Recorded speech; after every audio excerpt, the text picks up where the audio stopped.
Can you hear me? Yeah, and you told that some Yeah, we can people hear that me. you have heard, some people heard We can things hear like you, but you're stuck. Nehemiah. I'm stuck a little bit. It's okay. I think it's better now. Now Anyway, okay. now Can you okay. start? Yes, it's the book is called Nehemiah, and the recording started. The connection is not very good today, it seems. Uh, if I keep on getting stuck continuously, we'll just turn the videos off, okay? For now, just let's see. So Nehemiah, he had a plan. He prayed to God, and then he went in front of the king. He was the cupbearer. Cupbearer is the person who gives king wine to drink. And so he got the cup and went to the king, but his face was kind of sad looking. And the king asks him, he says, Nehemiah, what's wrong with your face? Pretty much.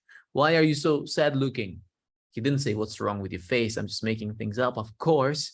And he says, well, of course my face is sad. How can it not be sad when my city, the city where my fathers and forefathers are buried, it lies in ruins. The walls are broken, and anybody who wants to attack the city just comes and attacks it, because at that time, walls were very important. No walls means anybody can come and bully you. Right now, we don't need walls, but there wouldn't be effective anyway. Let's continue. Can you hear me well? Yes. All right. Okay. And so he says, what is it that you want then? The king says. He kind of looks very ugly here, and pieces of food in his mouth. I mean, on his beard. I do not know why they drew him this way, but yeah, he says, what do you want, Nehemiah? And then Nehemiah prays before he asks the king. He says, God of heaven, please grant me the words to say for the good of your people. Like, help me, give me wisdom to say the right thing. And then he answers the king. He says, O king, if I have found favor in your sight, send me to the city in Judah where my fathers are buried so I can rebuild it. He says, send me back to Jerusalem, to my city, the city of my fathers, so I can rebuild it. The king kind of looks surprised a little bit, but what does he say? Yes, he allows 455 BC. And because the gracious hand of my God was upon me, the king granted my request. The king allowed Nehemiah to go back to Jerusalem and rebuild it. And so in this picture, Nehemiah and his followers, I guess friends or other Jews who want to go back to Jerusalem are getting ready. It's not an easy journey. It takes about 4 months to get there. Look, somebody says, King Artaxerxes even sends his cavalry. Cavalry are the riders on horses. God's provision for the 3-month journey to Jerusalem. Oh, it's not 4 months, it's 3 months. God provided even protection for them. We will need them, says Nehemiah. But waiting in Jerusalem were 2 men, none too pleased by the news of the return of the Jews. Tobiah was one of them. He governed the area east of the Jordan River, one of the rulers near Jerusalem, and Sanballat, one of the governors of Samaria. These people were not happy that Jews are going back and rebuilding. Why wouldn't they be happy? Because they do not want Jewish people anywhere near them. They hated them, they envied them, they wanted them to be killed and destroyed. They wanted to have their land for themselves. So they didn't want Jewish people to come back and rebuild. So they say, and an attack on the Jews is like an attack on King Artaxerxes, because King Artaxerxes allowed Nehemiah and other Jewish people to go back. If we attack them, it means that we are disrespecting the king and do not listen to him. So they're in a dilemma. They do not want Jews, but they cannot openly just attack them. It wouldn't be right. They do not want any bigger problems. This guy says, we stopped them from building before, but now Artaxerxes has given permission to rebuild the wall. This time, we will need to be more creative. The Jews must not be able to rebuild. What will they do? How will they stop Jewish people to rebuild the city of Jerusalem? This is the city of Jerusalem. Nehemiah, he comes after 3 months with all those people, about 5,000 of them. And before the rebuilding, they actually go and look at all the wall, they look at the parts of the wall that are broken and need to be rebuilt. And this is what they say. You see the trouble we are in. Our beloved city lies in ruins and the gates are burned with fire. We are all now at the mercy of our enemies. Now, he says, is the time of God's divine favor. King Artaxerxes himself decreed that we can build and provided letters for safe travel.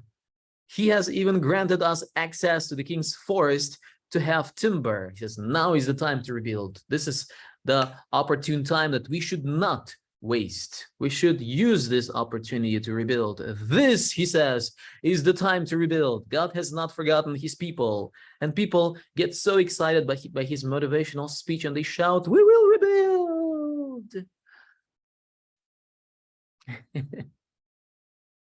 Okay. Very motivational speech. Let's take a look. Today's lesson is called During the Night When All Was Quiet. What happened during the night? It was not part in the comic book, but let's read to find out. I'll ask Janindu to read the first part of the story. Rayendra, don't fall asleep. Yeah.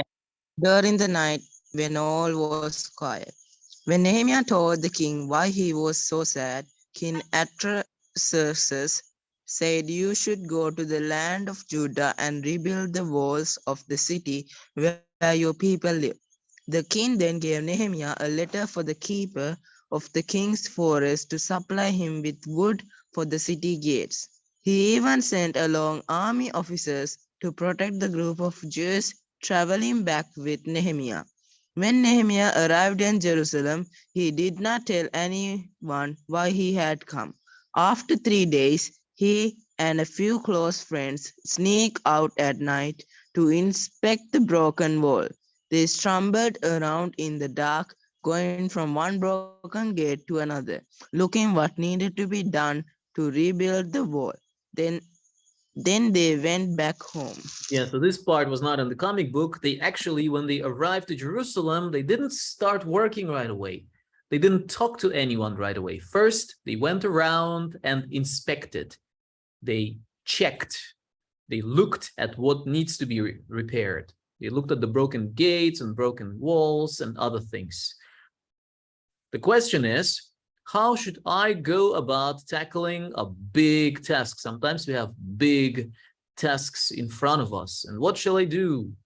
How to work smart and not hard. Some people work hard, some people work smart. I think that's the important thing over here. We need to work smart, not just hard. Well, working hard is important too, but not just hard, also smart. Hiruni, will you read for us this part? Okay, sir. All right. How should I go about tackling a big task? You are not likely to be asked to build a city wall, but you may have a school project or task that seems like a wall.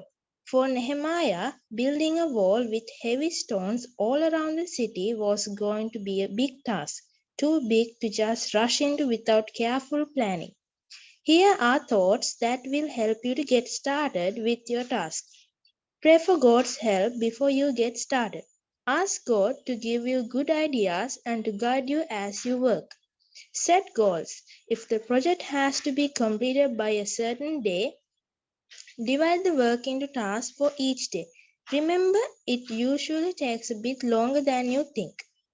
Plan the task. What materials you will you need? How much will it cost?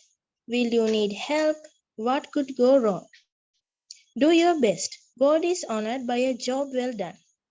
Whether you need to complete a huge task or make an important decision, don't rush into it. First, talk to the Lord about it, and He will make your plan succeed. Proverbs 3:5-6. Yeah, I think it's really good if we set goals, because usually, when I was a student, I would leave everything until the very last moment. I mean, you're all students. I'm sure you do that all the time. Let's be honest, right? Yeah. Just leave it until the very last moment, because Well, Yeah. to be honest, we're That late. happens If to I me in have- the exams. We're If I being have to called. bring a project tomorrow, I'm preparing today night only. Yeah, you'll be Yeah, working like, all night yeah. long. Yes, you'll leave it Yeah. until the And very like last doing moment. the Yes, sir. homework And that, and and that, and studying and for the that, exam at the and that is last foolish, minute. right? You know that that is foolish because you just, No, it isn't. Anyway, hand over the project just in time. it No, is no, no. foolish because sometimes you might need some things that you're not able to get at night, Yeah. the night before you actually have to submit the project. You When might you could get forget help. something Yes, to you'll do. forget something. You will not be able to find those things in your house. You need to go shopping and buy them, or you might need to get help from friends and it's not there because it's too late now. It Or happens for me anything can like happen. for A power cut happens and you're not picture. able to do anything. Yeah. Or you just Like too for tired and you fall correct. asleep and you're not able to do it. That's why it's Well, wise. that happens to me plan. when I do homework. I know it happens to everybody. I Happens to me too. I fall asleep. Yeah. When I was at school, like do your homework the day before the subject, the actual subject, when you have it. You do it before, Yeah. or you don't do it at all. Depends on the teacher. If the teacher is strict, you do your homework. If the teacher is not Yeah. strict, It really happens to Sayu. I know, we're all people. We all have Yeah. to go through the same Like- thing. But let's read the verse for today together. Ready, go. Suppose Suppose one of you wants to build a tower. Will he not first sit down and estimate the cost to see if he has enough money to complete? Luke 14 verse 28. Yeah. To complete it, Luke 14:28. And that's the lesson for today. Do not do that. Do not leave everything until the very last moment. Set goals and complete But your we do goals. forget Divide with it into all the days. work we Plan have. it. Steps. Follow the steps that you have set up for yourselves. That's gonna be very helpful for you in the future. If you set goals for yourselves and complete them on time. Okay, that's something all of us have to go, no matter what the age. Whether you are in grade 3 or whether you are in grade 11 doesn't really matter, or whether you are, you know, a teacher or a sir, doesn't matter, or a mother or a father. We all need to set goals for ourselves and follow those goals and complete them on time. It's never too late, you know, to correct yourself and invest your time into good habits. That's good habits. Leaving everything until the very last moment is bad habits. Gaina, what are you laughing about? Yeah, she's Laughing at- laughing at something. Yeah, she's Right. laughing. Somebody's making Who, me? faces at her and she's laughing. Yep. Me? Well, No, Yeah. no, my dog is biting my father's cloth and he's dragging him. your dog is dragging your father. Can you show? No. Yeah. Can you show? It must be a big dog or a small father. No, small. Small father. Either a big dog or a small father. There's no other way around it. Can Oh, you show what's happening? okay, do No, not embarrass he her ran away. father. Her father would be embarrassed if a bunch of kids looks at him and the dog. Imagine your Barking father. at the mop. I mean, some when of you my don't father- even turn the videos on. Imagine how your father's Diana. My will dog suddenly- do those suddenly for my books turns and the my camera. stationery. The whole school looks at them. Excuse me, Yeah. Diana. Yeah. The only thing my dog bites Do they is teach my dancing in stationery grade and my five? text. I need to Our- stop the recording. We're not. Do they We kind of read lost track of